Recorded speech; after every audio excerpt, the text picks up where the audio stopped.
Hello students. Previous year MCQs की series में आज हम शुरू करने वाले हैं लिटरेरी टर्म्स को, जो कि हमारे एग्ज़ाम पॉइंट ऑफ व्यू से बहुत ज़्यादा इम्पोर्टेंट है। और अगर आप 2016 का टीजीटी या पीजीटी 2021, टीजीटी 2021 या DSSB LT ग्रेड वगैरह के पेपर में नज़र दौड़ाएंगे तो आपको पता लगेगा कि लिटरेरी टर्म्स दिन पर दिन ज़्यादा से ज़्यादा क्वेश्चंस में पूछे जा रहे हैं। यानी लिटरेरी टर्म्स हमारे लिए हमारी एक सीट पक्का करने के लिए बहुत ज़्यादा इम्पोर्टेंट है। तो चलिए शुरू करते हैं। पहला क्वेश्चन है, the lives of saints were depicted in. Lives of saints depicted in यानी जो संत होते थे उनकी ज़िंदगी को किस प्रकार के प्ले में डिपिक्ट किया जाता था या उसका चित्रण किया जाता था। तो हमारा आंसर है मिरेकल प्लेज में। मिरेकल प्लेज में लिव्स ऑफ सेंट्स को डिपिक्ट किया जाता था। इसका एक्सप्लेनेशन देख लेते हैं। The lives of saints were depicted in miracle plays, ये हमारा आंसर है। इसके आगे देखते हैं हम और क्या पता कर सकते हैं। Miracle play also called saints play, miracle plays को सेंट्स प्ले भी कहा जाता है। Is one of the 3 principal kinds of vernacular drama of the European middle ages. Europe के middle edges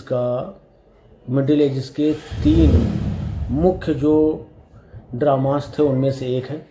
a miracle play presents a real or fictitious account of the life miracles or martyrdom of a saint. यानी miracle play से किसी संत के या तो शहीद हो जाने या फिर उसके चमत्कारों के बारे में बात की जाती है, और ये वास्तविक भी हो सकता है और फिक्शियस, ये फिक्शन भी हो सकता है, कल्पना मात्र।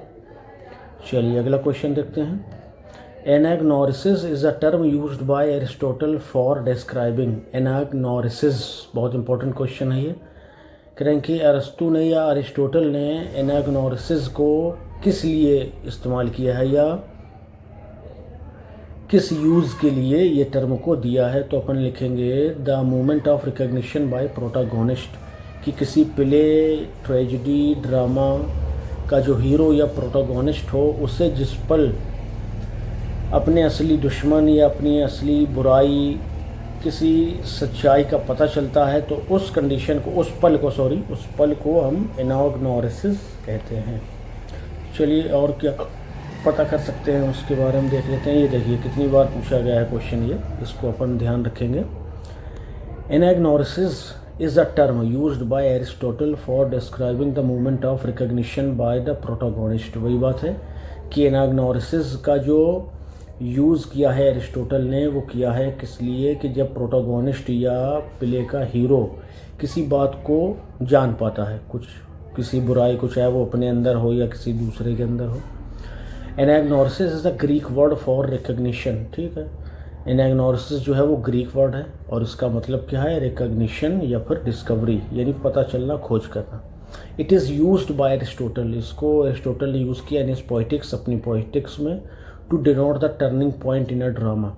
ये भी पॉइंट बिल्कुल सही है कि जब एनाग्नोरिसिस का मोमेंट आता है प्रोटागोनिस्ट की लाइफ में तो वो उस ड्रामा का टर्निंग पॉइंट भी बन जाता है।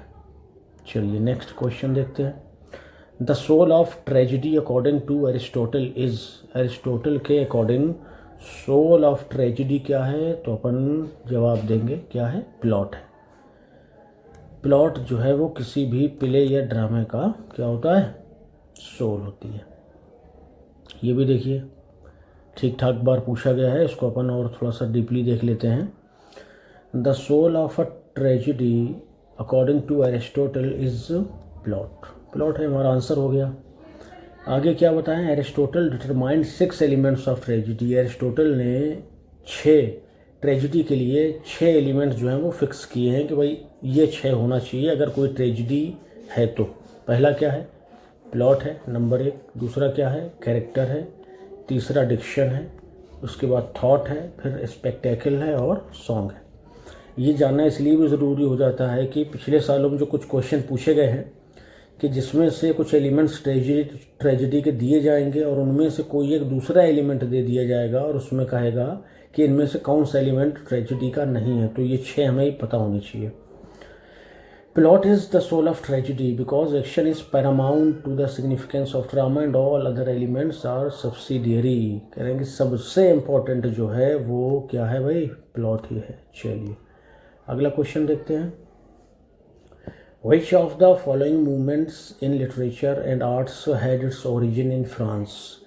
करेंगे इन चारों में से, अभी तीन दिख रहे हैं अपने को, एक और दिखेगा, जो ये दिए गए मूवमेंट्स हैं इनमें से कौन कौन किस किस का ओरिजिन जो है वो कहाँ हुआ है, फ्रांस में। ये हमें छांट करके इसमें बताना है। तो देखिए सबसे पहले तो लिटरेचर ऑफ द एब्सर्ड, ये हमारा फ्रांस से आया है, और इमेजिज्म, ये दोनों फ्रांस की ओरिजिन है। चलिए इसका एक्सप्लेनेशन देख लेते हैं अपन। तो ये दिया हुआ है अपना आंसर क्या है इसका, सी में दिया है आपका सेकंड एंड थर्ड, और सेकंड थर्ड में कौन कौन से हैं हमारे वो देख लेते हैं। सेकंड थर्ड हमारा है literature of absurd and imagism. तो वो जब कहेगा कि ओरिजिन इन फ्रांस कौन से मूवमेंट हैं, तो हमारा एक ये है और एक ये है, literature of absurd and imagism. चलिए आगे कुछ है क्या इसमें इम्पोर्टेंट, देख लेते हैं इसको भी जल्दी से। Literature of absurd and imagism movements in literature and arts had its origin in France. करें कि लिटरेचर और आर्ट्स में ये जो दो मूवमेंट हैं, literature of absurd and imagism, ये दोनों ओरिजिन पाए हैं कहाँ, फ्रांस में। ठीक है, चलिए बाकी अपन देखते हैं अगला क्वेश्चन। क्वेश्चन नंबर 5 है, the typical imagist poem is written in free verse. Typical imagist poem, जो टिपिकल इमेजिस्ट पोएम है ये हमेशा किस में लिखी जाती है, फ्री वर्स में लिखी जाती है।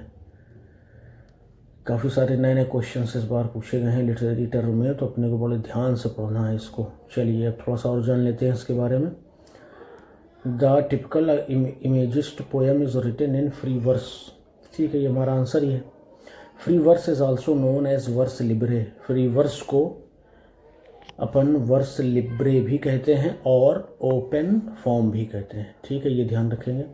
It is unrhymed and metrically irregular, यानी ये एक ऐसी फॉर्म है या ऐसी वर्स है ना जिसमें ना तो राइम होती है और ना ही कोई रेगुलर मीटर होता है।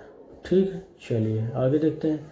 Hence the lines are unequal in length, इसलिए मीटर ना होने की वजह से और राइम ना होने की वजह से जो लाइंस होती हैं इसकी वो अनइक्वल होती हैं, किसी में शब्द ज़्यादा होंगे किसी में शब्द कम होंगे।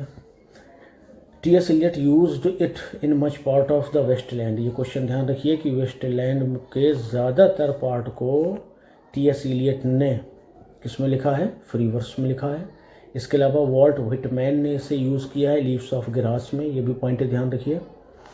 वी कैन से, अच्छा अब हम क्या कह सकते हैं ईजी वे, आसानी के साथ, कि free verse is an open form of poetry. Poetry का एक ओपन फॉर्म है free verse. It does not use consistent metre patterns rhyme और एनी म्यूजिकल पैटर्न। इसमें कोई भी मीटर पैटर्न या राइम या म्यूजिकल पैटर्न इस्तेमाल नहीं किया जाता है। ठीक है, फ्री वर्स मतलब वो फ्री है हर चीज़ से, ना तो मीटर रहेगा ना राइम रहेगी। चलिए अच्छा है याद करने के लिए, फ्री वर्स मतलब राइम और मीटर से फ्री रहेगा। नेक्स्ट है, what is the rhyming scheme of Robert Browning's My Last Duchess. इस तरह के क्वेश्चन आएंगे तो बड़ा मुश्किल होगा, इसलिए थोड़ा सा तैयारी अच्छी रखिए कि जो रॉबर्ट ब्राउनिंग की माई डचेस है इसकी राइमिंग स्कीम क्या है भाई। तो इसकी जो राइमिंग स्कीम है वो इंजैम्ड राइमिंग कपलेट्स है, इंजैम्ड ब्लैंक वर्स है, ये हमारा इंजैम्ड राइमिंग कपलेट्स क्या होते हैं देख लेते हैं। Enjambed rhyming couplets is the rhyming scheme of Robert Browning's My Last Duchess, ये हमारा आंसर हो गया। ठीक है, माई लास्ट डचेस लिखी किस में गई है, इंजैम्ड राइमिंग कपलेट्स में। ठीक है, Robert Browning belongs to Victorian age. ठीक है, My Last Duchess is a famous dramatic monologue, ये ड्रामेटिक मोनोलॉग है। माई लास्ट डचेस ध्यान रखेंगे 1842 में आई थी। इन हिज जो ड्रामेटिक लिरिक्स, ठीक, the poem is pictorial in nature. चलिए ये अपने ज़्यादा काम की चीज़ नहीं है, अपन आगे बढ़ते हैं। Some imagists are influenced by Japanese haiku which has exactly. देखिए भाई, हाइकू जो है इसके बारे में एक चीज़ जान लीजिए कि ये जापानीज पोइटिक फॉर्म है। इसमें टोटल 3 लाइन होती हैं। अभी हम शायद तो इसमें दिया होगा डिटेल में, तो अपन पढ़ लेंगे। ठीक है, ये 3 लाइन होती हैं और इन 3 लाइन्स में टोटल जो सिलेबल होते हैं वो कितने होते हैं? 17 होते हैं। चलिए देखते हैं अपन। हाँ, ये देखिए, haiku is a Japanese poem of 17 syllables. ठीक, 17 सिलेबल आंसर हो गया। And 3 lines of 3 lines. ये भी हमें ध्यान रखना है कि हाइकू जो पोएम होगी उसमें लाइन कितनी होंगी? 3 होंगी। 5 7 5, ये आपके 5 7 5 ये आपके इसके फीट हो जाएंगे। ठीक है, और ये traditionally evoking images of natural world, प्राकृतिक दुनिया के बारे में उसकी इमेजेस को दिखाने के लिए यूज़ की जाती है। अभी इसमें आगे और भी दिया हुआ है तो उसको अपन देख लेंगे। आगे इसमें दिया है, haiku greatly influenced Ezra Pound and other imagists who set out to reproduce. अच्छा, हाइकू ने ग्रेटली इन्फ्लुएंस्ड, बहुत ज़्यादा इन्फ्लुएंस किया है इजरा पाउंड को और दूसरे जो इमेजिस्ट हैं। अच्छा, इजरा पाउंड का एक ये देख लीजिए कि ये वर्क है in a station of the metro. ये हाइकू है। Is well known instance of the haiku in the lucent English form. ये थोड़ा सा अपन ध्यान रखेंगे। Question number next, a foot in prosody is a basic unit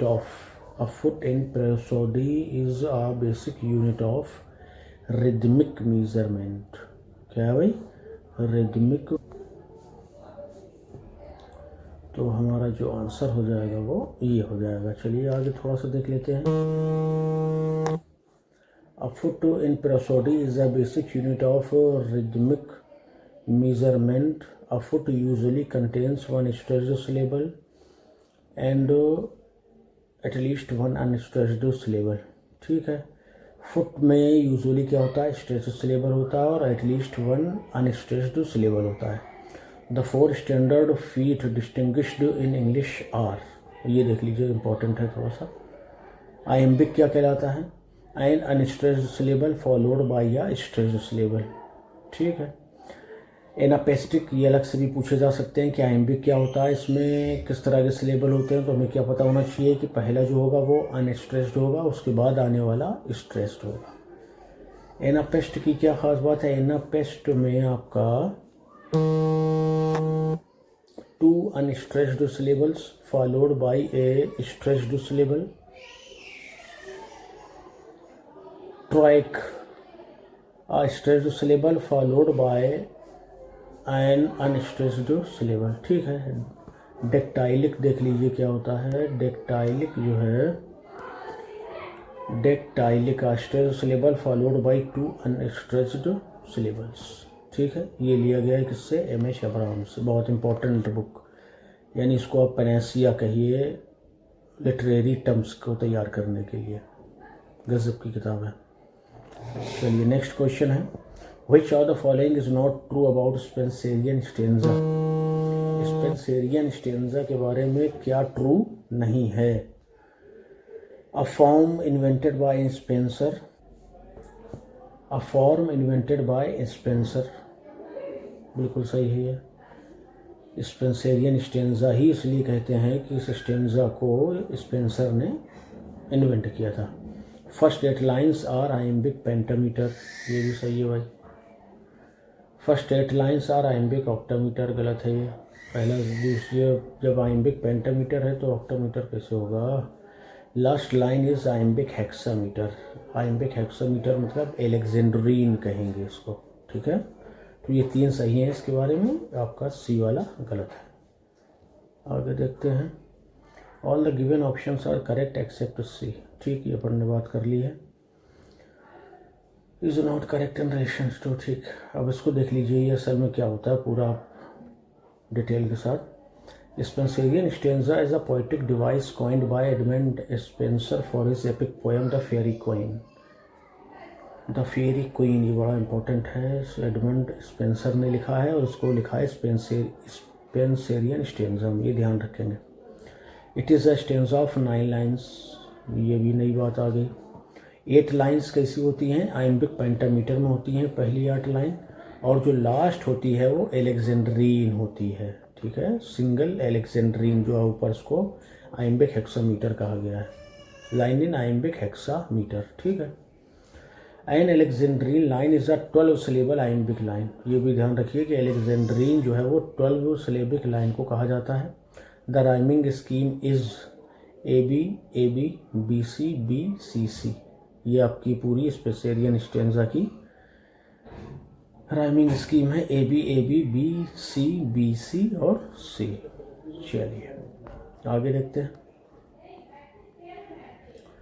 the liberty which poet takes is, poetic licence है, किसी भी तरह के फॉर्म को इस्तेमाल करने के लिए उसको आज़ादी चाहिए, तो उसके लिए उसको पोएटिक लाइसेंस ज़रूरी है। चलिए, ड्राइव्स फ्रॉम लैटिन वर्ड पोएटा, पोएट मेकर, ठीक है। चलिए आगे देखते हैं क्वेश्चन नंबर, ये थोड़ा सा ठीक है, चलिए नीचे सही है, एक आध क्वेश्चन है। Which of the following critics has initiated and emphasized the need of practical criticism as the fundamental requirement of a critic? कहे कि किस क्रिटिक ने प्रैक्टिकल क्रिटिसिज्म पर जोर दिया है या उसकी ज़रूरत पर जोर दिया है? देख लेते हैं भाई, ये होंगे आई.ए. रिचर्ड्स, ब्रिटिश क्रिटिक हैं आई.ए. रिचर्ड्स। उन्होंने प्रैक्टिकल क्रिटिसिज्म, ये नीचे दिया हुआ है आपके, आई.ए. रिचर्ड्स ने प्रैक्टिकल क्रिटिसिज्म पर क्या दिया है? जोर दिया है कि इसका इस्तेमाल होना चाहिए, इसकी ज़रूरत है। चलिए अगला क्वेश्चन है, which of the following is not correct? The terza rima is a stanza of 4 lines, यहीं पे गड़बड़ी है भाई। टर्जा रीमा हमें पता है कि 4 नहीं होती हैं लाइन्स उसमें, बल्कि कितनी होती हैं? 3 लाइन्स होती हैं, 3 लाइन्स, ठीक है। आगे देख लेते हैं, Chaucerian stanza is of 7 lines, बिल्कुल सही है। The Spenserian stanza is of 9 lines, ये भी सही है, अभी बात करके आए ऊपर। The ottava rima is of 8 lines, ये भी सही है, ठीक है। चलिए नेक्स्ट क्वेश्चन देखते हैं। नेक्स्ट क्वेश्चन उसी का, अच्छा टर्जा रीमा के बारे में थोड़ी सी डिटेल है, इसको देख लेते हैं अच्छे से। All the given options are correct except option A, ठीक है। The term terza rima is coined by Italian poet Dante एलिगेरी, ये हमें ध्यान रखना है कि दांते ने इसे कॉइन किया है और इसका इन्होंने जो यूज़ किया है वो किया है अपनी डिवाइन कॉमेडी में, ठीक है। ये अच्छा है, इसको थोड़ा सा ध्यान रखेंगे अपन कि दांते ने टर्जा रीमा का पहली बार यूज़ जो है वो डिवाइन कॉमेडी में किया है, और टर्जा रीमा में टोटल 3 लाइन्स होती हैं, ना कि 4। नेक्स्ट क्वेश्चन है, थोड़ा सा ये देख लीजिए। Terza rima has been used by Geoffrey Chaucer, Geoffrey Chaucer ने टर्जा रीमा का यूज़ किया है अपने work Complaint to His Lady, और पी.बी. शेली ने इसका यूज़ किया है, पी.बी. शेली ने यूज़ किया है Ode to the West Wind में। ये सवाल पूछा जा सकता है कि पी.बी. शेली की Ode to the West Wind किस टर्म का यूज़ किया गया है, या rhyming verse consist of 3 lines, ठीक है। चलिए अगला क्वेश्चन है, an application of high style to a trivial subject result in mock epic, सही है। ग्रांड हाई स्टाइल या ग्रैंड स्टाइल का क्या मतलब है? इसका मतलब है कि पैराडाइज लॉस्ट, है ना, ये सारे जो हैं हमारे एपिक हैं। ये जो है पैराडाइज लॉस्ट मिल्टन ने जो लिखा है वो एपिक है। और अगर मॉक एपिक की बात करें तो किसी छोटी सी बात को बहुत ग्रांड हाई स्टाइल में बताना, वो हमारा क्या कहलाता है? मॉक एपिक कहलाता है, ठीक है। मॉक एपिक का सबसे अच्छा एग्जाम्पल अपन दे सकते हैं अलेक्जेंडर पोप का एक वर्क है जिसका नाम है रेप ऑफ द लॉक। शायद नीचे दिया भी है, ये है हमारा रेप ऑफ द लॉक, बहुत गजब लिखा हुआ है। चलिए अगला क्वेश्चन देखते हैं, ये कौन सा था 13। अब आ जाइए 14 में, बहुत इम्पोर्टेंट क्वेश्चन आ रहा है और वो क्या है, थोड़ा सा गड़बड़ है देखने में, उसको अपन देख लेंगे। क्वेश्चन है who used the phrase stream of consciousness, stream of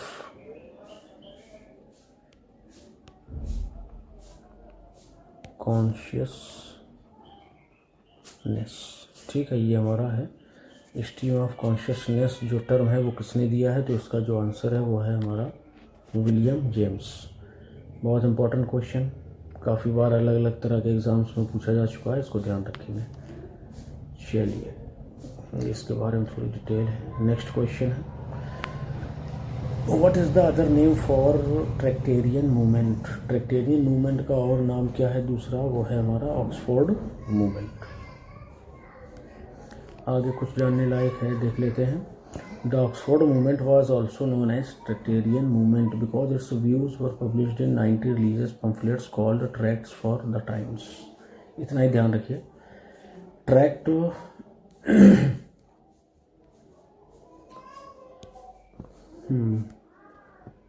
tracts for the times में ये जो पम्फलेट्स थे ये टोटल 90 रिलीजियस पम्फलेट्स जो है वो 1833 से लेकर के 1841 तक आए थे, इसीलिए इसको ट्रैक्टेरियन मूवमेंट भी कहा जाता है।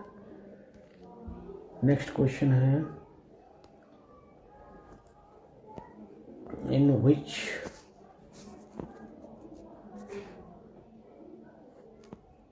chapter of Poetics does Aristotle define anagnorisis as a change from ignorance to knowledge? Chapter number 50।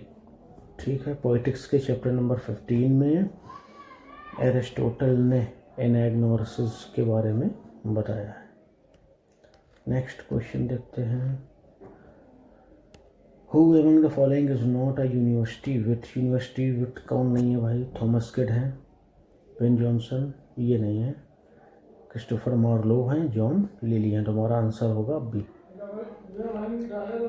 पिछले हमने शेक्सपियर की वीडियो में इसकी बात करी थी कि जो यूनिवर्सिटी विट है उनको ये नाम क्यों दिया गया, तो उसका रीज़न ये था कि यूनिवर्सिटी विट्स जो हैं वो कैम्ब्रिज या ऑक्सफोर्ड यूनिवर्सिटी के पढ़े हुए लिटरेरी फिगर थे, इसलिए वो 5-6 लोगों का ग्रुप था जिसमें हमारे क्रिस्टोफर मार्लोव थे, रॉबर्ट ग्रीन, थॉमस नैश ये आपके कैम्ब्रिज यूनिवर्सिटी से हैं, John lily, Thomas Lodge, George Peele ये हमारे ऑक्सफोर्ड यूनिवर्सिटी के हैं। ठीक है, चलिए Thomas kid is also include, Thomas kid को भी इसमें जोड़ा जाता है जबकि वो किसी यूनिवर्सिटी से पढ़े नहीं है, ये अच्छा फैक्ट है, इसको थोड़ा सा ध्यान रखेंगे। थॉमस किड नो यूनिवर्सिटी, उसके बाद भी इन्हें यूनिवर्सिटी विट में शामिल किया जाता है। क्वेश्चन नेक्स्ट है the English equivalent to the term mimesis is imitation. Mimesis के लिए जो दूसरा इंग्लिश में वर्ड है वो इमिटेशन है, और क्योंकि माइमेसिस जो है वो ग्रीक टर्म है और इंग्लिश में इसके लिए यूज़ किया जाता है इमिटेशन इन इंग्लिश। ठीक है, और इसका मतलब क्या होता है, मिमिक्री। चलिए नेक्स्ट क्वेश्चन देखते हैं from where did the movement of expressionism originated. ये हमारा जर्मनी से ओरिजिनेट हुआ है। कौन सा, एक्सप्रेशनिज्म जो टर्म है वो जर्मनी में इसकी ओरिजिन है। Question number 20 from whom does Gayatri Chakravorty Spivak borrow the term subaltern.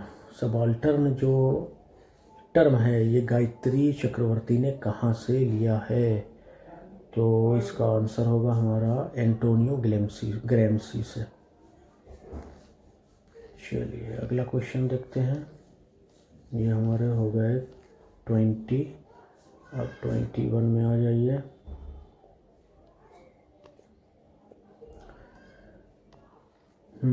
Twenty one, which of the following are features of the theatre of the absurd. Absurd theatre के कौन कौन सी विशेषताएं थी।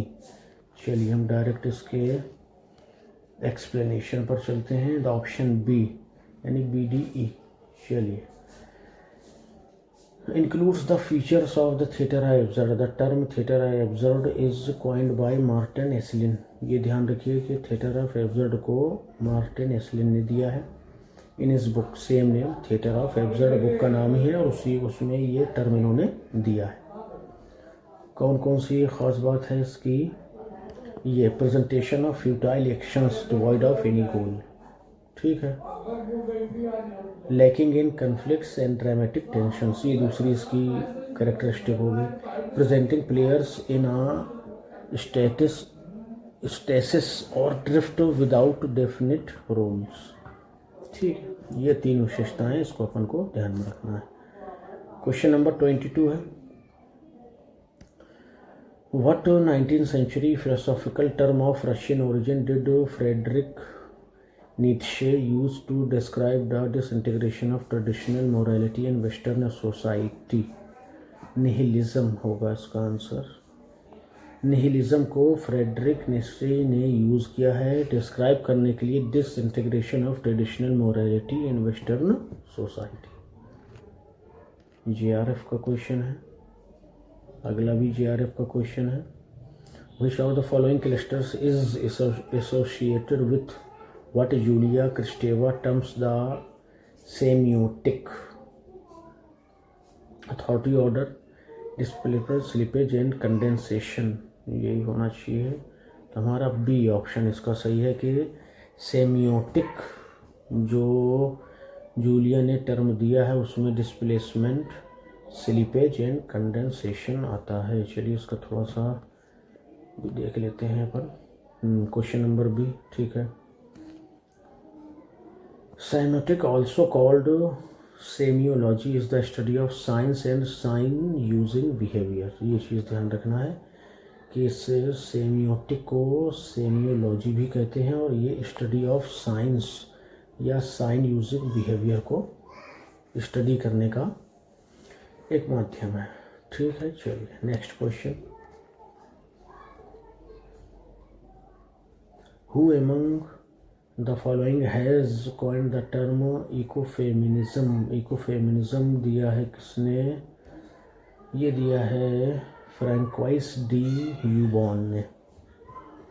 फ्रैंकोइस डी यूबॉन, इस एफ से, इस एफ को ध्यान रखिए थोड़ा सा आसान हो जाएगा।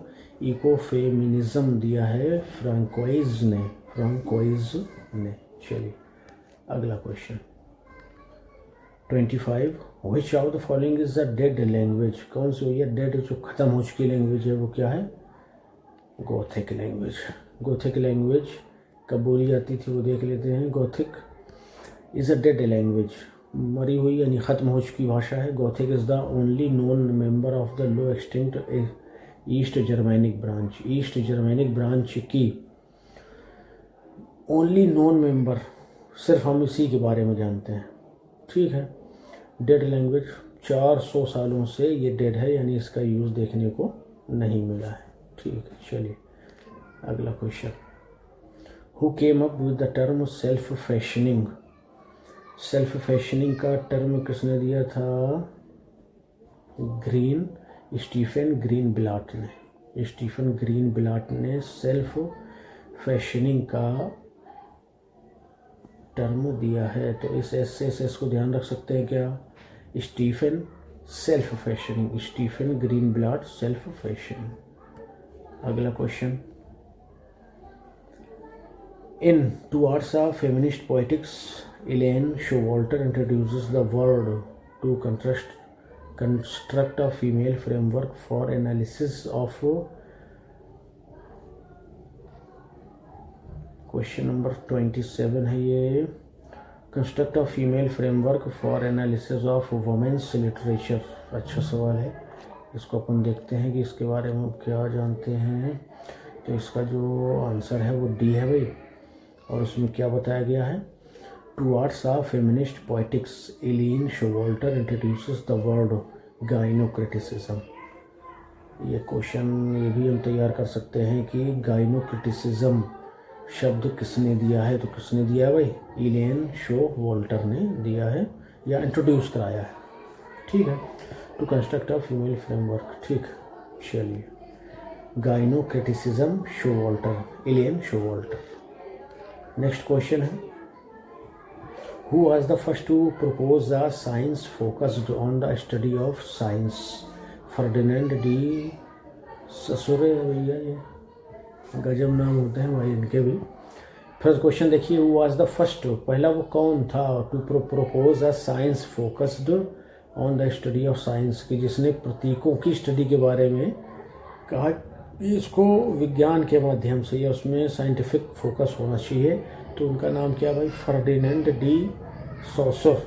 सॉसरे पढ़ेंगे या सॉसर पढ़ेंगे, चलिए देख लीजिएगा, जो भी आपको आसान लगे। तो आपको टर्म खाली ध्यान रखना है। Science focused study of science के बारे में किसने कहा था, तो वो कहा था आपका सॉसरे ने, एस फॉर सॉसर। ठीक, next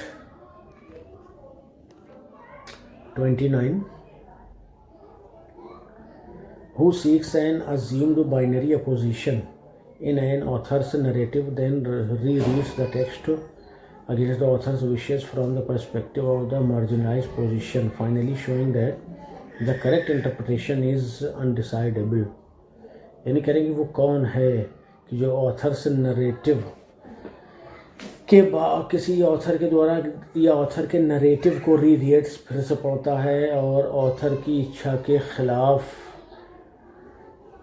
perspective of the मार्जिनाइज्ड position को बताता है, और फाइनली शोइंग दैट, और अंततः वो दिखाता है द करेक्ट इंटरप्रिटेशन के जो कुछ भी लिखा गया है उसका सही सही इंटरप्रिटेशन करना, व्याख्या करना अनडिसाइडेबल। इंटरप्रिटेशन जो है वो अनडिसाइडेबल है। किसने दिया है ये, जैक्स डेरिडा ने। ये उसके कई सारे सवाल आते हैं तो उसको ध्यान में रखना है भाई, जैक्स डेरिडा। ठीक है, चलिए, हाँ ये देखिए, ये क्वेश्चन जो पूछा जाता है जो हमारे दिमाग में आ रहा था कि जैक्स से पूछा जाता है कि किसने डीकंस्ट्रक्शन टर्म दिया है। तो आपको ध्यान रखना है, जैक्स डेरिडा ने डीकंस्ट्रक्शन थ्योरी दी है, और ये डीकंस्ट्रक्शन यहाँ पर डेरिडा, डी ई यहाँ भी है, डी यहाँ भी है, तो आप सर रिलेट करके इसको याद कर सकते हैं। फेमिनिस्ट क्रिटिसिज्म डज या इज नॉट, क्या नहीं है ये, तो ये है explain how and when women become responsible mothers. Feminist criticism does not explain how and when women become responsible, तो ये ध्यान रखिए, फेमिनिस्ट क्रिटिसिज्म नहीं बताता है कि कब किसी महिला को रिस्पॉन्सिबल माँ बनना है। ठीक है, चलिए 30 क्वेश्चंस हो गए। चलिए आज के लिए इतना काफ़ी है। क्वेश्चन काफ़ी टफ पूछे गए हैं 2021 के अक्सर एग्ज़ाम्स में, तो लिटरेरी टर्म्स को अच्छे से पढ़िए ताकि आपकी जो सीट है वो थोड़ा और मजबूत हो जाए। ठीक है, चलिए मिलते हैं नेक्स्ट वीडियो में। Thank you.